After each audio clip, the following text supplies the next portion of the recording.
이때 또 메가드 사령관이 오판을 합니다. 개입한 중공군 그 별것 아니다. 몇만 명 정도 개입했겠지. 이렇게 오판을 합니다. 실제로는 30만 명이 들어와 있었습니다. 그래서 잠시 주춤하다가 11월 하순에 크리스마스 작전이라는 걸 펴니다. 왜 크리스마스를 붙였느냐 하면은 이번에 끝장을 내고 크리스마스는 고향에서 보내도록 하겠다고 그런 이름을 붙였습니다. 11월 하순에 다시 유엔군이 총공격을 하니까 이번에는 중공군 30만 명이 본격적으로 역공을 펼칩니다. 갑자기 30만 명이 나타났습니다. 그런데 서쪽 전선에 있었던 미 8군, 그때는 워커 중장이 지휘하던 서부 전선의 미 8군은 병력이 18만 명, 그리고 동부 전선 아몬드 장군이 지휘하는 10군단은 한국군까지 다 포함해가지고 병력이 10만 명이었습니다. 합치면은 유엔군 병력이 28만 명이었습니다. 그리고 막강한 무기를 가지고 있었고 제공권을 쥐고 있었습니다. 제해권은 물론이고. 그러나 중공군은 30만, 대포도 없고 그때는 탱크도 없고 소총과 수류탄밖에 없었습니다. 그래도 기습이라는 게 이렇게 무섭습니다. 중공군이 기습을 해버리니까 당하고 말았습니다. 총퇴각이 시작되었습니다.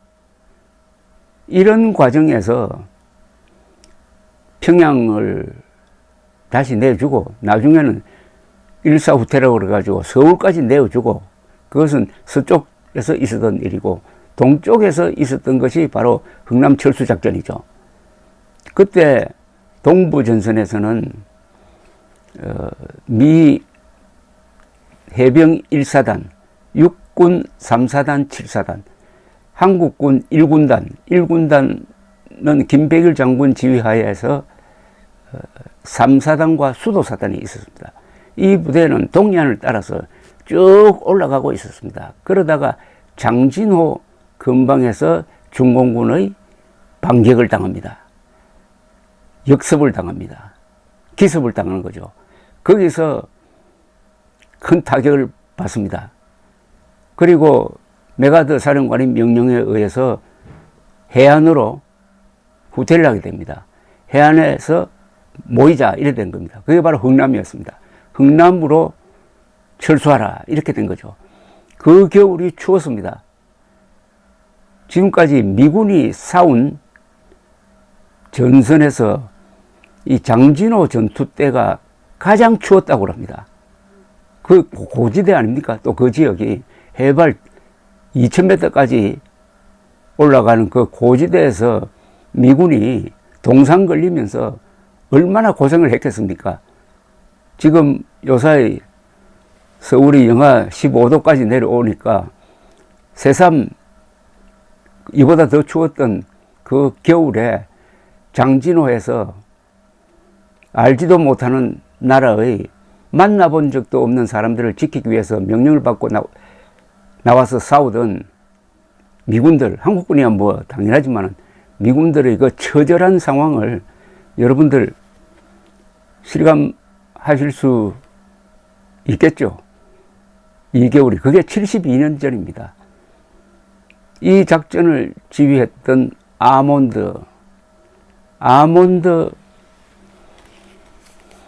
장군에 대해서 우리가 좀 무심합니다. 왜냐하면은 아몬드 장군에게 한국군을 구해달라고 건의한 사람들은 유명한데 현봉학, 김백일 이런 분들입니다.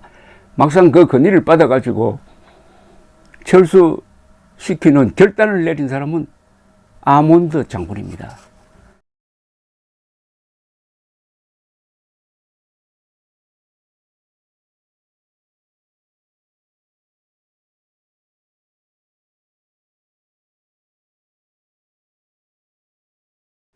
이 아몬드 장군에 대해서 한 번 더 말씀드리겠는데, 이번에는 우선 아몬드 장군이 어떤 사람인지를 우리가 기억해 두어야 합니다. 왜냐하면은 이 당시에 우리를 도왔던 미국 사람들, 딘 애치슨 국무장관, 마샬 국방장관, 브래들리 합참의장, 트루만 대통령, 메가드 사령관, 리치웨이 장군, 워커 장군, 그 뒤에 온 벤프리트 장군, 이런 분들은 미국 역사상 최고의 인물입니다. 그런 인물들이 그 뒤에도 나타나지 않았습니다. 어떤 점에서 최고냐? 용감하기도 그렇고 자유를 위해서는 세계 어디든지 가서 싸워야 하는 것이 우리 미국의 의무다라고 생각하는 자유국가로서의 그 도덕성에서도 그렇고, 그리고 인간적 교양에서도 그렇고 최고 인물들이었습니다. 동시에 한국도 최고의 지도부를 갖고 있었습니다. 바로 이승만, 백선엽 장군, 이런 분들이 아마 우리 한국 역사에서 가장 위대한 인물들로 꼽힐 겁니다. 그러니까 그 당시의 한국과 미국의 국가 지도부가 최고의 도덕성과 용기와 안목을 갖고 있었다는 것, 그러니까 우리가 기습을 받고도 살아났다는 점, 이걸 잊으면 안 된다는 거죠. 자유는 공짜가 아니라고 합니다. Freedom is not free라고 합니다. 그 말로만 됩니까? 자유가 공짜가 아니라는 것을 보여줄 수 있는 인간 의지가 있어야 되죠. 한국과 미국의 지도층은 그런 사람들이었습니다. 그런 사람들을 The Greatest Generation이라고 합니다. 미국에서는. 그런데 이 에드워드 아몬드 10군단장도 그 그룹의 한 사람이었습니다. 베스트 중에 베스트였다는 거죠.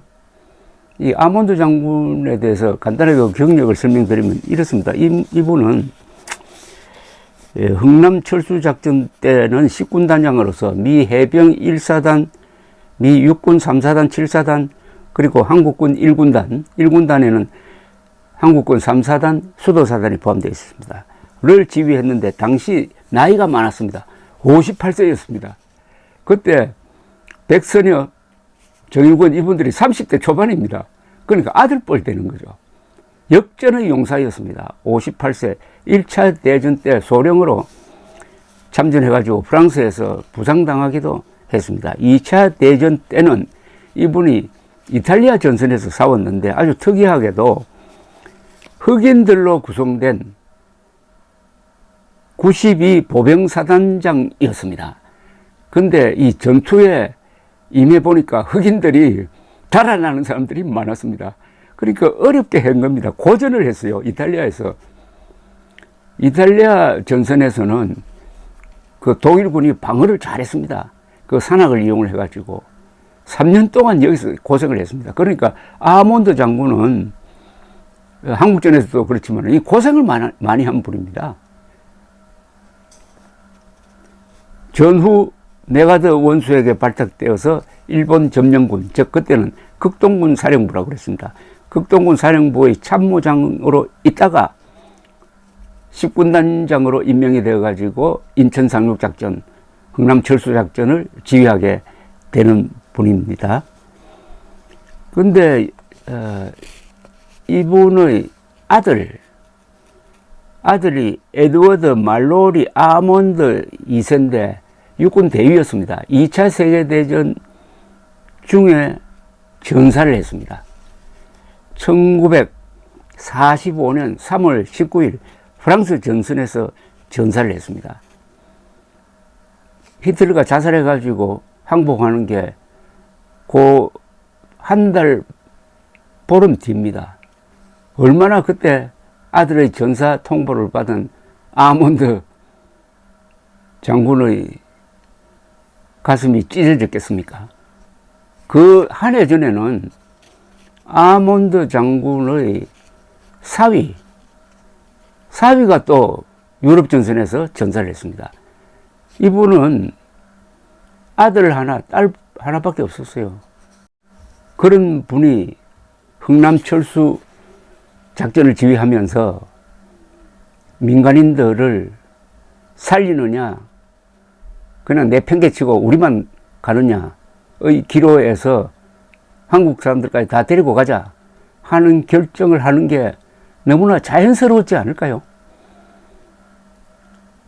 한국 사람들이 건의를 해서 받아들였다기보다는 아몬드 장군의 경력을 보면은 또 그때 미국 지도부의 성품을 보면은 당연히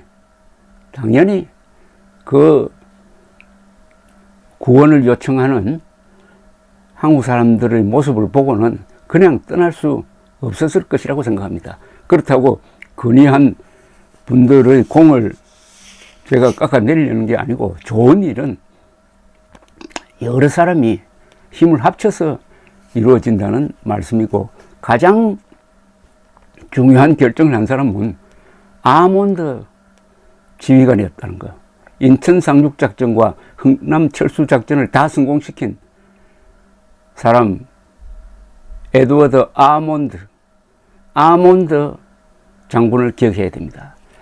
이분은 철수한 다음에 다시 전력을 재정비해 가지고 1951년 초 중공군이 공세를 펼 때 반격을 해 가지고 성공합니다. 철수했다가 그걸로 끝나는 게 아니라 반격에 또 성공을 합니다. 그러다가 중장으로 진급을 해 가지고 US Army War College, 군사학교죠. 워 칼리지의 교장으로 전보가 되었고, 이분이 돌아가신 게 1979년입니다. 86세로 돌아가셔가지고 알링턴 묘지에 묻혀 있습니다.